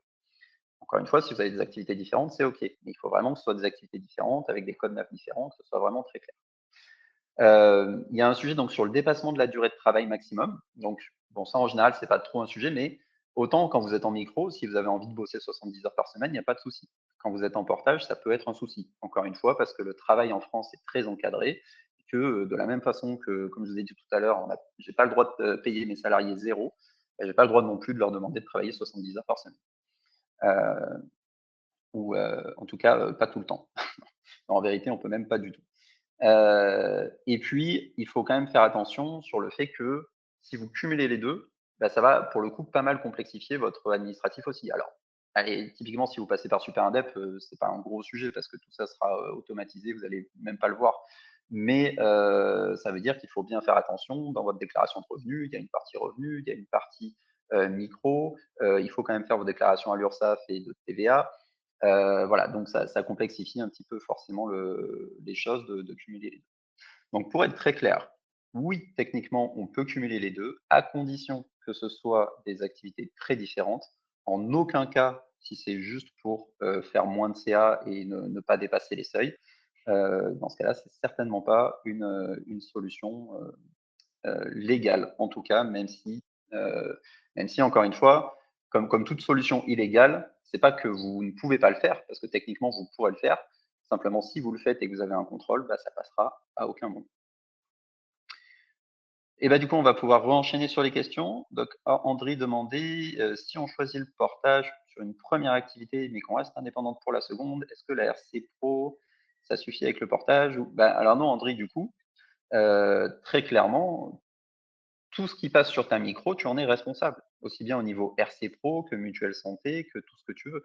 Donc, heu, alors après je peux pondérer un peu ça. En général, tu n'as pas besoin de 2 mutuelles santé, d'accord? Donc très clairement, effectivement, si tu es salarié ou si tu es en portage, en général, tu vas pas reprendre une mutuelle santé, en micro puisque de toute façon, tu es déjà couvert pour la partie santé. Par contre, sur la partie retraite et prévoyance, bah, ça peut être discutable en fonction du niveau de revenu que tu veux. En gros, si tu prends pas de prévoyance ni de complémentaire retraite sur ta micro et que tu as un arrêt d'activité forcé, bah, certes, tu vas être couvert, mais tu seras couvert à hauteur des revenus que tu as eus en tant que salarié, pas sur ta micro. Donc voilà, n'hésite pas à me dire si c'est pas clair, mais et en tout cas, voilà, du coup, tu es forcément responsable pour ta micro de tes propres assurances et donc pour la RC Pro, là, par contre, il y a pas photo. Il te faut clairement une RC Pro pour ta micro et une RC Pro qui est inclus dans ton portage. Ça, c'est nous qui nous en occupons. Mais voilà, pour tout ce que tu passes sur ta micro, bah, c'est la RC Pro de ta micro qui va rentrer en jeu. Donc ça, il faudra le gérer. Marc-André avait une question sur le cumul annuel de frais classiques de location plus transport plus internet pour quelqu'un qui fait 84 CA. Bon, je sais pas si tu as une idée de réponse là-dessus, mais j'imagine que c'est un peu dur de donner une réponse. Ouais. Ouais, ça, je pense qu'il faudrait qu'on se fasse une simu un peu plus précise. Ouais, voilà. Mais logiquement, enfin, si tu fais 84 CA et que tu es sur un modèle, où effectivement tu fais du service, pour un client, enfin, en fait, le truc, c'est que si effectivement tu commences à passer des frais si notamment tu as des comment ça s'appelle? Le transport là, Des frais de déplacement? ouais, merci. Enfin, des frais de déplacement, ouais, si tu passes des frais de déplacement sur ta voiture là, ça a pas un nom ça? Des indemnités kilométriques? Merci. Voilà, si tu passes des indemnités kilométriques, ce qui doit être justifié, hein, bien sûr, ça veut dire que tu es obligé de te déplacer, par exemple, tous les jours chez ton client et que tu es obligé de le faire avec ton véhicule, ouais, ça peut vite chiffrer, ça peut vite faire un chiffre assez élevé. Mais voilà. Mais en gros, je sais pas, moi, en tout cas, des chiffres qui semblent raisonnables, c'est, voilà, on va dire entre 10 et 20 de ton CA par an en dépenses, ça semble pas déconnant quand tu mets tout bout à bout, quoi. Voilà. Donc dans ton cas, on serait autour de 10-15 000 euros. Je pense que c'est pas déconnant, mais encore une fois, c'est vraiment du cas par cas. Ça peut être beaucoup plus si tu as des clients qui te génèrent beaucoup de frais et beaucoup moins si tu fais tout de chez toi et que tu as déjà tout qui est inclus, quoi. Mmh. Sachant que ce qui, aussi peut être intéressant dans notre offre de portage, contrairement à beaucoup de confrères, on ne plafonne pas les frais professionnels. C'est vrai qu'il y a beaucoup de confrères qui vous diront que, la somme de vos frais mensuels ne doit pas dépasser 30 de votre salaire brut ou 15 du CA. Nous, on ne plafonne pas tant que ça rentre dans le cadre, de l'URSSAF. Un mois, vous pouvez en avoir 300 €, le mois suivant 3 000. Si, le CA est suffisant pour pouvoir les déduire et que ça rentre bien dans le cadre et les règles, on les modérera sans problème. Marc-André parlait d'une réforme de l'assurance chômage qui arrive, qui pourrait impacter les ruptures co. J'ai envie de te dire, ça n'arrête pas, de toute façon. Oui. Donc, oui, est-ce que les sociétés de portage sont dans le viseur plus que ça? Je suis pas sûr. Pour moi, ça va justement dans le sens de continuer Mmh. à gagner plus d'argent et donc à essayer d'en dépenser moins, Mmh. ni plus ni moins. Donc oui, ils changent tout le temps. On se tient évidemment à jour et peut-être effectivement que à terme, ça va impacter ce qui est en place. Mais il existera forcément une solution légale pour un salarié pour avoir droit au chômage. On a Ça, déjà je suis une, d'accord. on a déjà une petite idée, de la solution, si jamais la RC, est remise en question pour le portage aussi. On sait déjà, par quoi on va la remplacer. Après pour vous rassurer, moi depuis que j'ai commencé dans le portage salarial il y a 6 ans, j'entends que la RC, ça va sauter, ça va être plus compliqué et cetera. Comme tu le disais très bien, on n'est pas vraiment la cible de ces sujets parce que les abus sur les RC se font plutôt sur les sociétés, classiques ou quoi.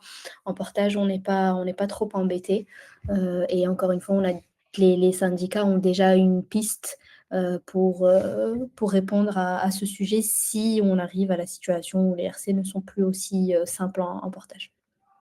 Et ben Sylvie, tu demandais, voilà, je suis pas bien sûr de comprendre en gros les avantages du portage. Bah, je te remets la slide. En gros, ils sont là. Un des premiers gros avantages, c'est le pas de limite de plafond, hein. Donc, autrement dit, si tu veux garder le même niveau de simplicité et même que ce soit encore plus simple administrativement parlant, donc vraiment te poser zéro question administrative, tout en gardant en plus la sécurité de l'emploi entre guillemets du salarié, donc avec le chômage et voilà, pas te prendre la tête avec la mutuelle, etc., etc. C'est vraiment là que ça a du sens. Pour le coup, tu peux avoir plus qu'un seul client. En soi, c'est pas un problème.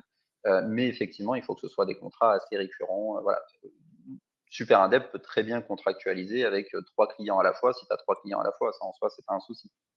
Mais effectivement, le cas le plus courant, c'est un seul client qui te donne une mission longue, parce que souvent, c'est aussi ça qui te donne plus de visibilité et qui permet de valider le portage. Donc, tu disais pas mal de frais cachés. Chez vous, c'est 5% et pas de frais annexes. Ouais, exactement, Valérie. Et vraiment, je vous encourage à regarder, vraiment à bien creuser. En fait, la plupart des sociétés de portage, malheureusement, c'est très très rare qu'il n'y ait pas des frais cachés. Donc, il faut vraiment faire attention à ça. Et nous, c'est effectivement, il n'y a aucune surprise. Est-ce que ces paiements CB, je suis pas sûr de comprendre, mais pour le coup, tu n'as pas de compte bancaire chez nous, donc on va pas te taxer en plus parce que tu payes par CB. Il n'y a pas de souci. En tout cas, voilà, le principe, c'est tu fais rentrer du CA chez nous, un peu comme Malte en fait, hein. Tu fais rentrer du CA chez nous, nous on prend 5% et on te reverse le reste. La grosse différence par rapport à Malte, c'est que pour le coup, là, ton revenu, c'est vraiment le chiffre d'affaires moins les 5% et pas le chiffre d'affaires plus les 5% comme quand tu travailles avec Malte. Donc là, oui, on peut te garantir qu'il y a zéro frais caché, que tout est clair dès le début au niveau de la simulation, y compris, comme l'a bien expliqué Rita, la partie rupture qui peut être parfois un peu, un peu bizarre suivant chez qui tu vas. Donc là, il n'y aura aucune surprise à ce niveau-là. Tout est clair dès le début. Et si tu as la moindre question, de toute façon, tu hésites. Merci Reynald, à très bientôt. Et merci aussi à tous les autres qui doivent y aller. Tu disais Alexis, ouais, la micro c'est pas mal pour le développement, faut juste faire gaffe au plafond. Alors oui, si tu préfères tout gérer par toi-même et que tu n'as pas le droit de chômage, effectivement, tu n'as pas de sujet de chômage, c'est plutôt adapté. Mais pour le coup, en dev, ouais, tu peux facilement dépasser les 80 000 par an assez rapidement. Est-ce que tu as des droits au congé? Bah, c'était ce qu'on disait tout à l'heure, Sylvie, mais tu veux peut-être redire un mot dessus. Mais en gros, c'est calculé par rapport au chiffre d'affaires que tu génères chez nous. Je sais pas si tu veux redire un mot dessus, Rita, mais c'est comment ça marche si je veux prendre un mois de congé? Ah, il faut les mettre, de côté et venir piocher dedans. En fait, par défaut, les congés payés en portage sont libérés avec le salaire, sauf si le consultant, souhaite, les mettre de côté pour venir piocher dedans, le moment venu. Les deux mécanismes existent et ils sont, mis en place en fonction de vos besoins. Voilà, donc en gros, tu mets de l'argent de côté et c'est utilisé pour tes congés exactement comme quand tu le fais en micro, en fait, hein, ni plus ni moins. Sauf que là, ça peut être géré, soit toi tu prends tout l'argent et après tu le gères de ton côté, soit directement au niveau de la société de portage, ça peut se gérer, tu prends un peu moins et du coup il t'en reste pour toucher un salaire même quand tu ne fais pas rentrer de CA. Mmh. Slimane, oui, vous aurez bien la vidéo automatiquement à la fin. Alexis, tu es passé en portage et du coup, oui, fais gaffe. Déjà, viens chez nous, ce sera vachement mieux. Non, mais sinon, blague à part, oui, il vaut mieux fermer la micro dans ce cas-là, ou alors tu prends le risque d'avoir un contrôle. Mais comme je le disais juste avant, même si c'est un client différent, si tu fais la même chose, à savoir du dev dessus, en cas de contrôle, c'est certain que ça passera pas, hein. Ils vont considérer que c'est de l'abus de droit social. Benjamin pose des questions intéressantes. Si mon CA baisse suite à mon activité, est-ce que j'ai le droit au chômage pour compléter mon salaire? Et puis, si je fais 0 de CA un mois, au final, comment ça se passe? Hem, alors pour avoir droit au chômage, il faut sortir du contrat de portage et s'inscrire en fonction des méthodes dont je parlais, tout à l'heure. Par contre, une Voilà. fois qu'on est inscrit au chômage, on peut rester inscrit, reprendre une activité et déclarer, tous les mois si on a perçu une rémunération ou pas. Et en fonction de ce que vous avez perçu et des conditions de France Travail, la REM sera, plus ou moins, complétée, par vos allocations. C'est vrai que j'avais eu la question tout à l'heure, j'avais dit que j'en reparlerais, puis au final j'ai oublié. Mais du coup, oui, techniquement, tu peux faire ta partie en portage. Par exemple, tu as un contrat long qui se dégage, bah super, tu fermes ta micro. Il faut pas avoir peur, d'ailleurs, Alexis, je te le redis, il faut pas avoir peur de fermer des micros. C'est hyper simple à fermer et c'est hyper simple à ouvrir, hein. C'est même beaucoup plus simple de fermer une micro que d'essayer de la mettre en veille ou je ne sais quoi. Donc franchement, si vous avez un doute, vous prenez pas la tête, vous fermez. En plus, si vous êtes chez Super Indep, la plupart du temps, c'est inclus dans vos abonnements. On vous la ferme. Au moins, vous n'avez plus de soucis de devoir faire des déclarations de quoi que ce soit. Vous n'avez plus de soucis en cas de contrôle parce que de toute façon, vous n'avez plus d'activité micro. Et voilà, vous faites votre portage. Une fois que le portage est terminé, je sais pas, vous avez fait 1 an et demi chez votre client, hop, et puis après, vous galérez un peu, vous ne trouvez pas d'autres clients, ou tout simplement, vous avez envie de prendre une pause, parce que vous avez le droit aussi. Et ben hop, rupture co, vous touchez votre chômage. Et là, effectivement, vous pouvez recréer votre micro. D'ailleurs, techniquement, on pourrait même recréer la micro si c'est pour une activité différente pendant que vous êtes encore salarié, mais si c'est pour la même activité, du coup, normalement, il faut avoir atteint, avoir fini. Et comme l'a dit Rita, après, la règle, c'est que quand tu es en micro, France Travail va venir compléter en fait ta rémunération en fonction de ce que tu as gagné. Donc, en gros, ils font en sorte que tu aies toujours au moins l'équivalent de ton chômage. Et du coup, si ce que tu as gagné ne suffit pas, ils vont venir compléter effectivement en micro. Par contre, si tu redeviens salarié, en fait, si tu peux repasser en portage, mais du coup, ça va vraisemblablement couper à nouveau tes revenus de France Travail, tout simplement parce que, en fait, si c'est OK pour revenir en portage, c'est que tu as très certainement, enfin, si Rita, du coup, tu as refait la simulation et tu as dit, ouais, c'est OK, on peut te reprendre en portage, ça veut dire, du coup, que tu as retrouvé une mission, en gros, d'1 an et demi avec un TJ suffisant. Et donc, de toute façon, tu n'auras pas le droit au chômage, quoi. Mmh. Combien de temps ça dure un contrat de portage? C'est en fonction des besoins du consultant et de la mission. C'est pas parce que la mission s'arrête qu'on arrête le contrat de portage, ça dépend des projets du consultant. Si jamais vous apprenez la fin de votre mission, mais que vous souhaitez garder ce statut et vous êtes en process pour d'autres projets, le contrat continue de courir, tant que vous en avez, besoin. Et si vous avez besoin de l'arrêter, on revient aux méthodes de sortie dont je parlais, tout à l'heure. Sachant qu'on ne fait pas de CDD, on fait que du CDI de portage parce qu'encore une fois, c'est pas difficile de l'arrêter. Exactement, donc oui, il faut bien comprendre, j'ai l'impression, Benjamin, que c'était pas forcément, bien compris dans les questions que tu posais. Il faut bien comprendre que pour avoir le droit, au chômage, ça veut dire que tu as stoppé ton contrat, forcément. C'est de la même enfin, de la même en France, tu peux pas, toucher le chômage tout en étant salarié. C'est ça le principe justement, c'est que tu aies un filet de secours quand tu n'as plus de revenus, donc quand tu n'es plus salarié. Mais par contre, oui, pour répondre à ta question suivante, du coup, si tu passes en portage, donc effectivement, il faut être résident fiscal français et tu seras de fait résident fiscal français, mais dans l'absolu, tu peux très bien être à l'étranger, enfin, de la même façon que tu peux très bien faire du consulting en étant à l'étranger pour une boîte qui est basée en France. Là, ce sera exactement ce montage fiscal-là, il n'y a pas de souci sur le principe. Et donc oui, tu peux tout à fait toucher le chômage tout en étant à l'étranger, à partir du moment où tu es résident fiscal français, et pour la bonne et simple raison que tes cotisations et du coup tes impôts seront bien payés en France, puisque les cotisations sociales que tu vas payer sur ton CA vont évidemment intervenir à ce niveau-là. Oui, parce que il faut aussi que ce soit clair, hein, j'espère que c'est le cas, mais c'est vrai qu'on l'a pas forcément dit très clairement. Quand on dit que la boîte de portage prend 5%, ça ne veut pas dire que ce qui vous reste dans la poche, c'est votre CA moins les 5%, hein. Parce qu'évidemment, sur votre CA, vous allez payer des cotisations sociales.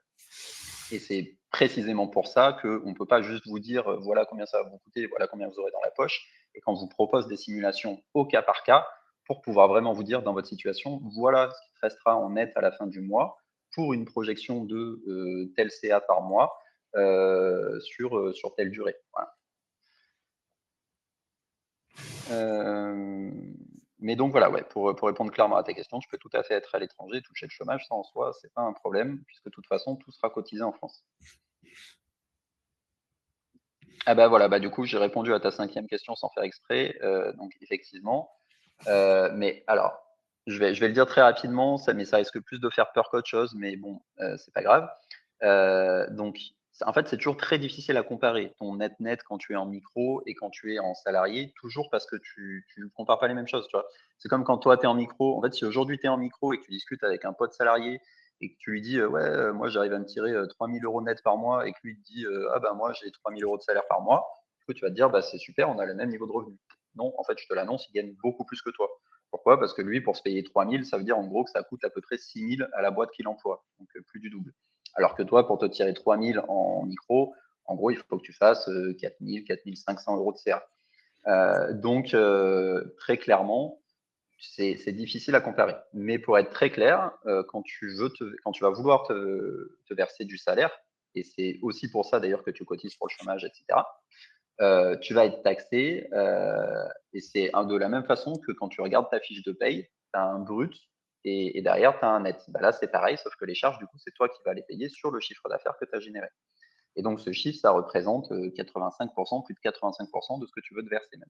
Donc, en gros, si tu veux te verser 100, tu vas payer 85 en charges sociales. Exactement comme quand tu es en SASU, en fait, ni plus ni moins. Sauf qu'en SASU, tu n'as même pas le droit au chômage, alors que là, au moins, tu auras le droit au chômage. Donc voilà. Mais du coup, encore une fois, gardez pas ces chiffres en tête, juste prenez rendez-vous. Si vous êtes dans un cas où vous pensez que ça peut être intéressant, si pour vous le chômage ça peut faire sens, si vous êtes plutôt sur des missions longues, etc.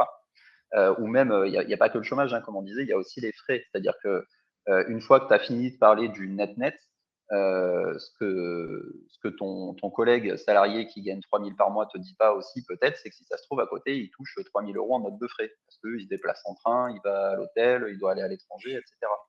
Et donc ça peut faire un gros diff au final en termes de qualité de vie à la fin. C'est toujours très difficile à comparer. Voilà. Donc, si tu as des sujets de frais ou si tu as dépassé les seuils ou si le chômage a du sens pour toi, juste fais une simulation et comme ça tu verras. Et du coup, non, il n'y a pas besoin de banque pro non plus, puisque en fait, si tu n'as plus de micro, tu n'as pas besoin de banque pro, tu n'as pas besoin de RC pro. C'est là qu'est toute la magie du truc, c'est que du point de vue de l'État, tu n'es plus un professionnel. Tu es un salarié. Et donc ça peut faciliter pas mal de choses. Et donc, les fameuses déductions de frais, oui, mais du coup, il faut que ça ait du sens par rapport à ta mission. C'est-à-dire que tu peux pas juste dire, ah bah tiens, voilà, je prends le train pour aller, je prends l'avion pour aller à New York, je vais passer ça en note de frais. Et si ton client il est à Marseille, non, ça va pas marcher. Donc, mais par contre, effectivement, si tu as un client à New York et que une fois même si c'est qu'une fois tous les 6 mois, tu dois aller le voir, oui, ça passera en note de frais, aucun souci. Il faut juste que ce soit justifié. C'est exactement le boulot de Super Indep, de vérifier ça, de vérifier les frais que tu vas rentrer, de te dire, bah oui, ça passe ou pas. Mais typiquement, tout ce qui est matériel, etc., ça peut fonctionner. Hébergement, ça peut fonctionner dans une certaine mesure suivant les modalités du contrat, si c'est explicite que tu travailles de chez toi, etc. Voilà, donc c'est vraiment là encore au cas par cas, suivant ta mission, etc. Possible de rappeler en une phrase l'avantage?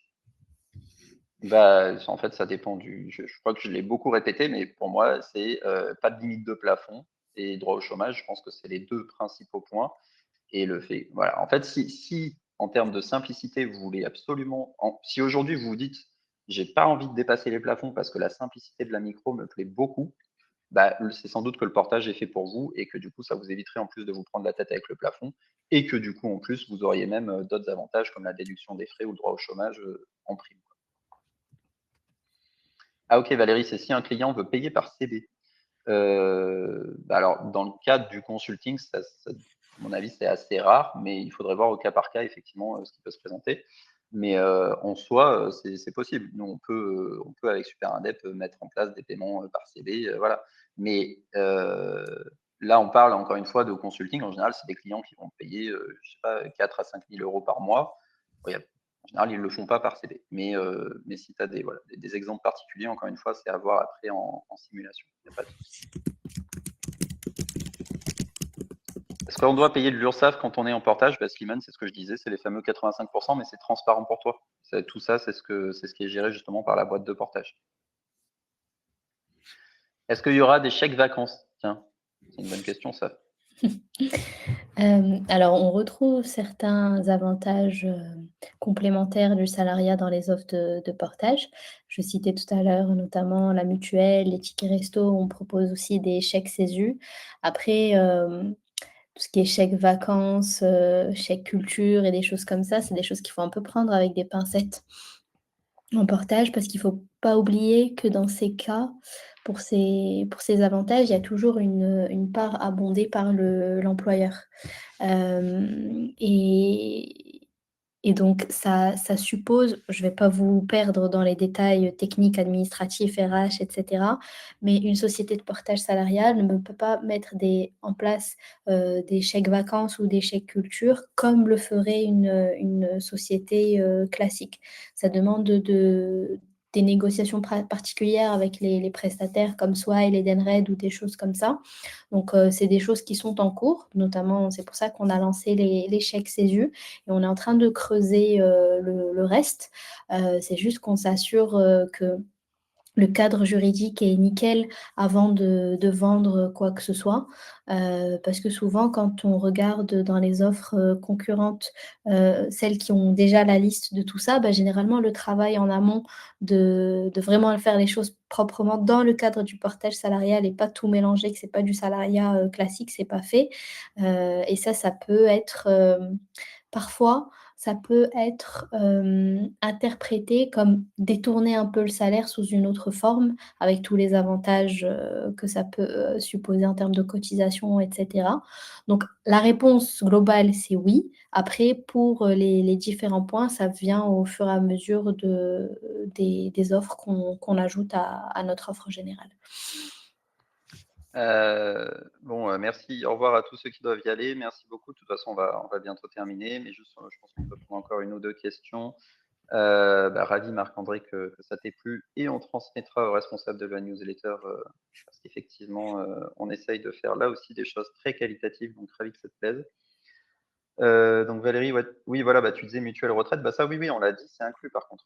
Donc autant, comme le disait Rita, chèque, enfin CESU, chèque vacances, et cetera, ça peut être plus compliqué. Mais par contre, la mutuelle et la retraite, oui, ça c'est inclus, c'est une certitude et ça rentre aussi dans les simulations. Justement, c'est pour ça qu'elle disait, elle peut même vous envoyer, si vous voulez notamment comparer avec la mutuelle que vous avez actuellement, Oui.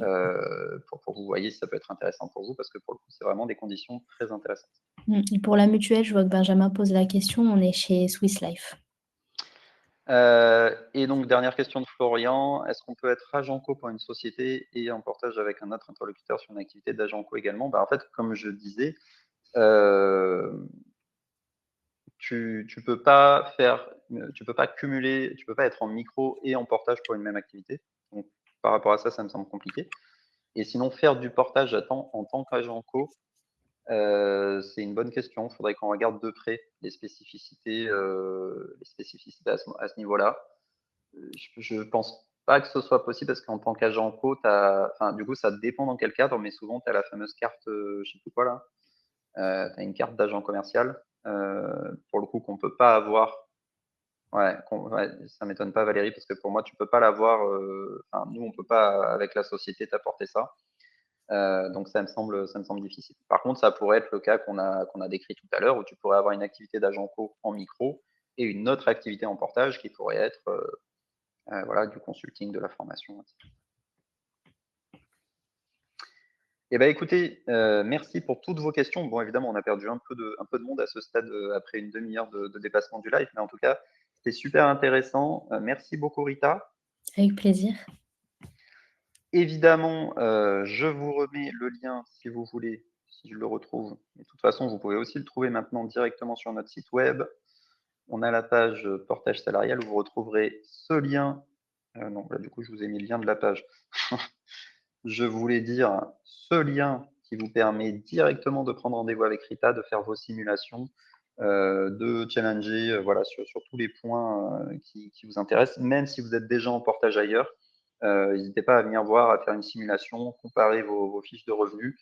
Vous pourriez être surpris. Complètement. Merci beaucoup pour toutes vos questions. Merci d'avoir suivi. Voilà, on espère que ça vous plaira. N'hésitez pas à nous faire des feedbacks dessus. Parlez-en autour de vous. Et en tout cas, on vous dit à très bientôt. À bientôt.